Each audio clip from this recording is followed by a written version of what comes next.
जय हिंद साथियों। SSC MTS के लिए पिछले विगत वर्षों में पूछे गए एसएससी द्वारा प्रश्न एसएससी एमटीएस एंड हवलदार के लिए एक और क्लास लेकर आए हैं। और दोस्तों बहुत इंपॉर्टेंट ये क्लास होने वाली है आपके एग्जाम के लिए। क्लास को पूरा देखिएगा, यहीं से दोस्तों आपके क्वेश्चन जरूर फंस जाएंगे, ठीक है। और चैनल पर नए हैं तो चैनल को सब्सक्राइब जरूर कर ले, क्योंकि डेली ये क्लास आती है और डेली आप तक ये क्लास पहुँची है, ठीक है। चैनल को सब्सक्राइब जरूर करें। चलिए क्लास को शुरू करते हैं। पहला क्वेश्चन है, भारतीय संविधान के निर्माताओं ने स्वतंत्रता, समता और बंधुता के सिद्धांतों को किस संविधान से लिया था, ठीक है। जो भारतीय संविधान के निर्माता थे उन्होंने स्वतंत्रता, समता और बंधुता के सिद्धांतों को किस देश के संविधान से लिया था? तो इसका सही जवाब हो जाएगा फ्रांसीसी संविधान से यह लिया गया था, ठीक है। स्वतंत्रता, समता और बंधुता सिद्धांत ये फ्रांसीसी संविधान से लिए गए थे, यानी कि इस क्वेश्चन का ऑप्शन ए राइट हो जाएगा। नेक्स्ट क्वेश्चन है, लोकसभा के अध्यक्ष और उपाध्यक्ष की अनुपस्थिति में संसद के दोनों सदनों की संयुक्त बैठक की अध्यक्षता कौन करता है, ठीक है। इसमें पूछा लोकसभा के अध्यक्ष और उपाध्यक्ष जब दोनों अनुपस्थित होते हैं तब संसद के दोनों सदनों की संयुक्त बैठक की अध्यक्षता कौन करता है? तो इसका सही जवाब हो जाएगा राज्यसभा के उपसभापति तब ये बैठक करते हैं, ठीक है। यानी कि तब ये इस बैठक की अध्यक्षता करते हैं जब लोकसभा के अध्यक्ष और उपाध्यक्ष दोनों की अनुपस्थिति होती है, ठीक है। तो इस क्वेश्चन का ऑप्शन सी राइट हो जाएगा। नेक्स्ट क्वेश्चन है, महाराष्ट्र राज्य में राज्यसभा की कितनी सीटें हैं? तो इसका सही जवाब हो जाएगा 19, ठीक है। महाराष्ट्र राज्य में राज्यसभा की 19 सीटें हैं, तो इस क्वेश्चन का ऑप्शन ए राइट हो जाएगा। नेक्स्ट क्वेश्चन है, निम्नलिखित में से कौन संसद के दोनों सदनों की संयुक्त बैठक की अध्यक्षता करता है, ठीक है। इस क्वेश्चन का जो सही आंसर हो जाएगा वो हो जाएगा लोकसभा के अध्यक्ष, ठीक है। यानी कि ऑप्शन बी राइट हो जाएगा। इसमें पूछा है कि संसद के दोनों सदनों की संयुक्त बैठक की अध्यक्षता कौन करता है, तो वो करता है लोकसभा का अध्यक्ष, ठीक है। तो इस क्वेश्चन का ऑप्शन बी राइट हो जाएगा। नेक्स्ट क्वेश्चन है, निम्नलिखित में से कौन सा कथन सही है, ठीक है। इन चारों विकल्पों में कौन सा कथन सही है? पहला विकल्प है राज्यसभा के 12 सदस्यों को राज्यसभा के सभापति द्वारा नामित किया जाता है, ये गलत है। राज्यसभा के 12 सदस्यों को राष्ट्रपति द्वारा नामित किया जाता है, ठीक है, तो ये सही है। अगला कथन है राज्यसभा के 15 सदस्य प्रधानमंत्री द्वारा मनोनीत किए जाते हैं, ये गलत है। राज्यसभा के 15 सदस्य राष्ट्रपति के द्वारा मनोनीत किए जाते हैं, ये भी गलत है, ठीक है। जो सही कथन लिखा है वो लिखा है राज्यसभा के 12 सदस्यों को राष्ट्रपति द्वारा नामित किया जाता है, यानी कि इस क्वेश्चन का ऑप्शन बी राइट हो जाएगा। नेक्स्ट क्वेश्चन है, निम्नलिखित में से किस राज्य में विधान परिषद है, ठीक है। किस राज्य में विधान परिषद है? तो इसका सही जवाब है ऑप्शन बी, ठीक है। उत्तर प्रदेश में विधान परिषद है, तो इस क्वेश्चन का ऑप्शन बी राइट हो जाएगा। तमिलनाडु में विधान परिषद नहीं है, गुजरात में नहीं है और पश्चिम बंगाल में नहीं है, ठीक है। उत्तर प्रदेश में विधान परिषद है। नेक्स्ट क्वेश्चन है, निम्नलिखित में से किस वर्ष में पहली बार राज्यसभा का गठन किया गया था, ठीक है।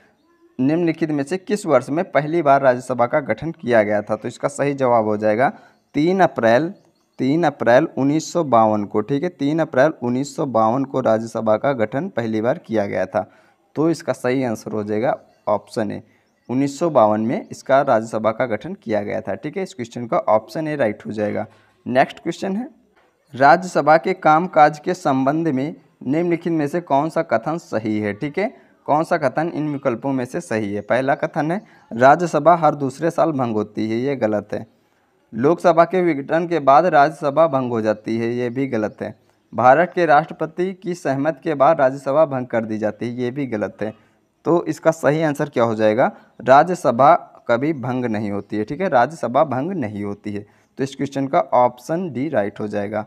नेक्स्ट क्वेश्चन है, Harshacharita the dates of Harsha जो भारतीय सम्राट हर्ष की जीवनी है, ठीक है, रिक्त स्थान द्वारा लिखी गई है, किसके द्वारा लिखी गई है? पूछा गया question, Harshacharita the dates of Harsha जो भारतीय सम्राट हर्ष की जीवनी है वह किसके द्वारा लिखी गई है? तो इसका सही जवाब हो जाएगा ऑप्शन है, ठीक है। हर्षचरित बाणभट्ट के द्वारा लिखी है, और ये बाणभट्ट हर्ष के दरबारी कवि थे, ठीक है। तो इस क्वेश्चन का ऑप्शन ए राइट हो जाएगा। नेक्स्ट क्वेश्चन है, निम्नलिखित विदेशी यात्रियों में से किसे मोहम्मद बिन तुगलक द्वारा राज्य सेवा में नियुक्त किया गया था, ठीक है। कौन सा विदेशी यात्री था जिसे मोहम्मद बिन तुगलक ने राज्य सेवा में नियुक्त किया था? तो इसका सही जवाब हो जाएगा ऑप्शन डी, इब्न बतूता को, ठीक है। इब्न बतूता को मोहम्मद बिन तुगलक ने राज्य सेवा में नियुक्त किया था, तो इस क्वेश्चन का ऑप्शन सी राइट हो जाएगा। नेक्स्ट क्वेश्चन है, बाबर के संस्मरण या बाबरनामा, जिसे तुक तुक ए बाबरी के नाम से भी जाना जाता है, किसके द्वारा लिखा गया है? ठीक है, यानी कि बाबरनामा किसके द्वारा लिखा गया है? तो इसका सही जवाब हो जाएगा बाबर, यानी कि इस क्वेश्चन का ऑप्शन सी राइट हो जाएगा। ठीक है, बाबरनामा जिसे तुर्क ए बाबरी के नाम से भी जाना जाता है, इसे बाबर के द्वारा लिखा गया था। ठीक है, तो इस क्वेश्चन का ऑप्शन सी राइट हो जाएगा। नेक्स्ट क्वेश्चन है, अकबरनामा अबुल फजर द्वारा लिखित अकबर के शासनकाल का एक रिक्त स्थान खंड इतिहास है। ठीक है, पूछा है अकबरनामा अबुल फजर द्वारा लिखित अकबर के शासनकाल का एक किस तरह खंड का इतिहास है? तो इसका सही जवाब हो जाएगा 3 खंड का इतिहास है। ठीक है, अकबरनामा अबुल फजर द्वारा लिखित अकबर के शासनकाल का एक 3 खंड इतिहास है। तो इस क्वेश्चन का ऑप्शन भी राइट हो जाएगा। नेक्स्ट क्वेश्चन है, स्वामी दयानंद सरस्वती के बारे में निम्नलिखित में से कौन सा कथन गलत है? ठीक है, तो कथन पढ़ लेते हैं। पहला कथन है, उनका जन्म स्थान गुजरात था। ठीक है, ये भी सही है। उन्होंने सत्यार्थ प्रकाश पुस्तक लिखी थी, ये भी सही है। वह आर्य समाज के संस्थापक थे, ये भी सही है।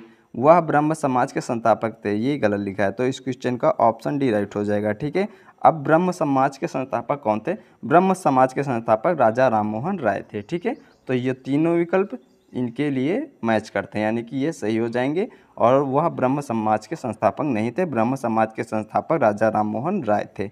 नेक्स्ट क्वेश्चन है, 1906 में कलकत्ता में हुए कांग्रेस अधिवेशन का अध्यक्ष कौन था? ठीक है, जो 1906 में कलकत्ता में अधिवेशन हुआ था कांग्रेस का, उसका अध्यक्ष कौन था? तो इसका सही जवाब हो जाएगा ऑप्शन बी, दादा भाई नौरोजी 1906 में कलकत्ता में हुए कांग्रेस अधिवेशन के अध्यक्ष थे। तो इस क्वेश्चन का ऑप्शन भी राइट हो जाएगा।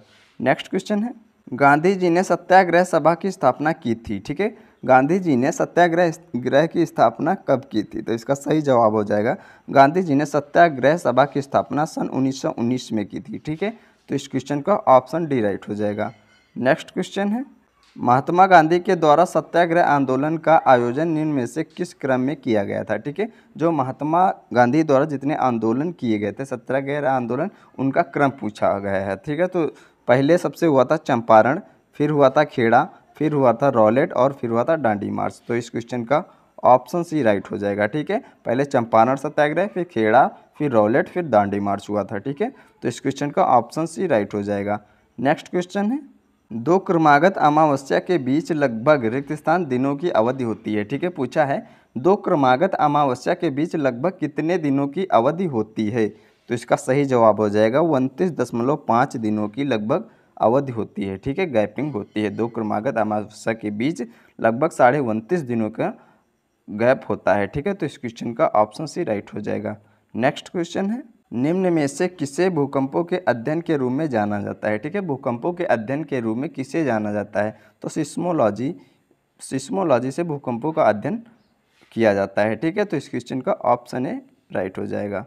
नेक्स्ट क्वेश्चन है, पृथ्वी पर पाए जाने वाले जल का कितने प्रतिशत महासागर में पाया जाता है? ठीक है, पृथ्वी पर पाए जाने वाले जल का कितने प्रतिशत महासागर में पाया जाता है? तो इसका सही जवाब हो जाएगा 97.2%, यानी कि 97.2% जो जल होता है वो पृथ्वी के प्रतिशत से महासागर में पाया जाता है। ठीक है, तो इस क्वेश्चन का ऑप्शन भी राइट हो जाएगा। नेक्स्ट क्वेश्चन है, निम्नलिखित में से कौन सा भूटान का सबसे ऊंचा पर्वत है? ठीक है, भूटान का सबसे ऊंचा पर्वत कौन सा है? तो इसका सही जवाब होगा गंगखर प्युनसम। ठीक है, गंगखर प्युनसम ये भूटान का सबसे ऊंचा पर्वत है। ठीक है, इस क्वेश्चन का ऑप्शन ए राइट हो जाएगा। नेक्स्ट क्वेश्चन है, निम्नलिखित में से किस भारतीय राज्य में आप कुंचिकल जलप्रपात पाएंगे? ठीक है, कुंचिकल जलप्रपात पूछा है, भारत के किस राज्य में पड़ता है? तो इसका सही जवाब हो जाएगा कुंचिकल जलप्रपात, ये भारत के कर्नाटक राज्य में पड़ता है और ये वराही नदी पर स्थित है। ठीक है, कौन सी नदी? वराही नदी पर यह जलप्रपात स्थित है और यह भारत का सबसे ऊंचा जलप्रपात है। ठीक है, कुंचिकल जलप्रपात जो कि कर्नाटक में है, वराही नदी पर स्थित है और यह भारत का सबसे ऊंचा जलप्रपात है। तो इस क्वेश्चन का ऑप्शन भी राइट हो जाएगा। नेक्स्ट क्वेश्चन है, बैकाल झील दुनिया की सबसे बड़ी मीठे पानी की झील मात्रा के हिसाब से है और 160 मीटर तथा 5315 फीट की गहराई के साथ दुनिया की सबसे गहरी झील है। यह झील किस देश में पड़ती है? ठीक है, जो बैकाल झील है दुनिया की सबसे बड़ी मीठे पानी की झील है मात्रा के हिसाब से, और इसकी लंबाई जो है 160 मीटर तथा 5315 फीट है। ठीक है, गहराई के साथ दुनिया की सबसे गहरी झील है। यह किस देश में है? तो इसका सही जवाब हो जाएगा ऑप्शन है, यह रूस में पड़ता है। ठीक है, बैकाल झील रूस में है, तो इस क्वेश्चन का ऑप्शन ए राइट हो जाएगा। नेक्स्ट क्वेश्चन है, राष्ट्रीय जल विज्ञान संस्थान द्वारा 2009 के आंकड़ों के अनुसार भारत में कृषि के लिए उपयोग की जाने वाली भूमि का प्रतिशत कितना है? ठीक है, जो राष्ट्रीय जल विज्ञान संस्थान द्वारा 2009 के आंकड़े थे उनके अनुसार भारत में कृषि के लिए उपयोग की जाने वाली भूमि का प्रतिशत कितना है? ठीक है, जो भारत में कृषि की भूमि जो प्रयोग की जाती है उसका प्रतिशत पूछा गया है, तो उसका सही जवाब है 51.09% भारत में कृषि भूमि उपयोग की जाती है। ठीक है, तो इस क्वेश्चन का ऑप्शन ए राइट हो जाएगा। नेक्स्ट क्वेश्चन है, रिक्त स्थान अर्थव्यवस्था में सभी उत्पादक संस्थानों का स्वामित्व एवं नियंत्रण सरकार के पास होता है। किस तरह की अर्थव्यवस्था में सभी उत्पादक संसाधनों का स्वामित्व एवं नियंत्रण सरकार के पास होता है? तो इसका सही जवाब है समाजवादी अर्थव्यवस्था में सभी उत्पादक संसाधनों का स्वामित्व एवं नियंत्रण सरकार के पास होता है। ठीक है, यहाँ पर आ जाएगा समाजवादी, तो इस क्वेश्चन का ऑप्शन डी राइट हो जाएगा। नेक्स्ट क्वेश्चन है, भारत का आर्थिक सर्वेक्षण निम्न में से कौन प्रकाशित करता है? ठीक है, भारत का आर्थिक सर्वेक्षण जो है वो निम्न में से कौन प्रकाशित करता है? तो इसका सही जवाब हो जाएगा वित्त मंत्रालय। ठीक है, वित्त मंत्रालय भारत का आर्थिक सर्वेक्षण प्रकाशित करता है, तो इस क्वेश्चन का ऑप्शन ए राइट हो जाएगा। ठीक है, और दोस्तों आपको बता दें आज भी ये 25 इंपॉर्टेंट क्वेश्चन आपको कराए गए हैं। आपके एग्ज़ाम तक, जब तक आपका एग्ज़ाम ख़त्म नहीं हो जाता तब तक ऐसी क्लास आपको मिलती रहेगी और यहीं से आप अच्छा सा अच्छा स्कोर कर लेंगे। ठीक है, और कहीं पढ़ने से ज़रूरत नहीं है आपको। तो आप लोग क्या करें, चैनल को सब्सक्राइब करें और डेली क्लास देखें, इसी से आपका बहुत बेस्ट स्कोर हो जाएगा। ठीक है, मिलते हैं नेक्स्ट वीडियो में, तब तक के लिए धन्यवाद।